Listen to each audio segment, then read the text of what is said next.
अगर आपकी पूरी 100 साल की जिंदगी किसी परम सत्ता के लिए पलक झपकने जितनी भी ना हो, और अगर एक ऐसा समय आए जब न धरती बचे, न आकाश, न देवता, यहां तक कि सृष्टि के रचयिता ब्रह्मा भी नहीं, तो सवाल सिर्फ एक है, महाप्रलय के बाद बचता कौन है? हम इंसान अपनी जिंदगी को बहुत बड़ा मानते हैं। 100 साल में पीढ़ियां बदल जाती हैं, राज्य मिट जाते हैं, इतिहास धूल बन जाता है। लेकिन ब्रह्मांड के पैमाने पर पूरा मानव इतिहास 1 सेकंड के 1000वें हिस्से से भी छोटा है। इस सच्चाई को समझने के लिए हमें इंसानी समय से बाहर निकलना होगा और देवताओं के समय को समझना होगा।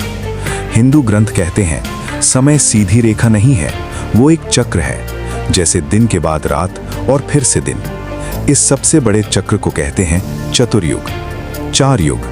पहला सत्ययुग, जब धर्म अपने चारों पैरों पर खड़ा था, मनुष्य पवित्र था और आयु हजारों वर्षों की थी।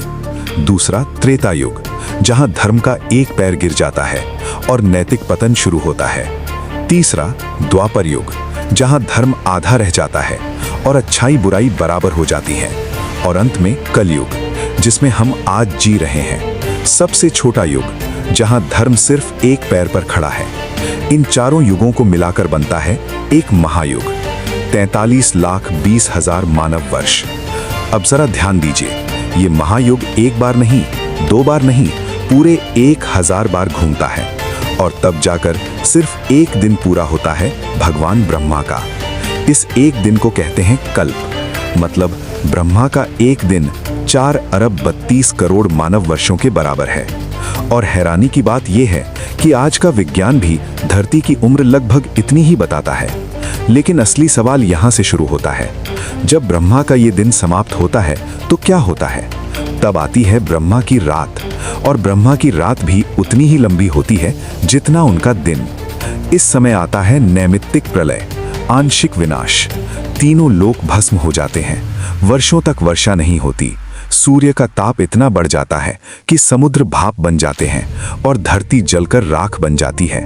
फिर घोर अंधकार, हर ओर अनंत जल, और इसी शून्य के बीच शेषनाग की शैया पर योग निद्रा में लीन रहते हैं भगवान विष्णु।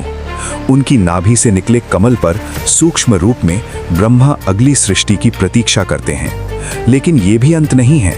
ब्रह्मा की पूरी आयु होती है 100 दिव्य वर्ष, जिसका कुल समय है 311 खरब 40 अरब मानव वर्ष। और जब ब्रह्मा की ये आयु भी समाप्त होती है, तब आता है महाप्रलय। ये अंतिम और पूर्ण विनाश है। इस प्रलय में न लोक बचते हैं, न ग्रह, न देवता, यहाँ तक कि ब्रह्मा भी नहीं। अब वही सवाल और भी गहरा हो जाता है, अगर ब्रह्मा भी नहीं बचते तो आखिर बचता कौन है? ग्रंथ कहते हैं, ब्रह्मा का पूरा जीवन महाविष्णु के लिए सिर्फ एक पलक झपकने के बराबर है।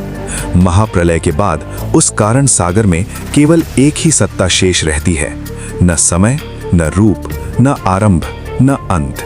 यही है परब्रह्म, जहां ब्रह्मा रचना करते हैं, विष्णु पालन करते हैं और शिव संहार करते हैं। तीनों उसी एक परम तत्व के 3 स्वरूप हैं। विनाश अंत नहीं है, विनाश संकेत है एक नई शुरुआत का।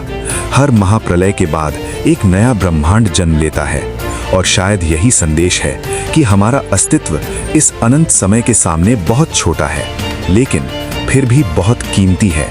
हर हर महादेव। अगर ये यात्रा आपको सोचने पर मजबूर कर गई हो, तो चैनल को सब्सक्राइब कीजिए और इस वीडियो को शेयर कीजिए उन लोगों तक जो सवाल पूछने से डरते नहीं।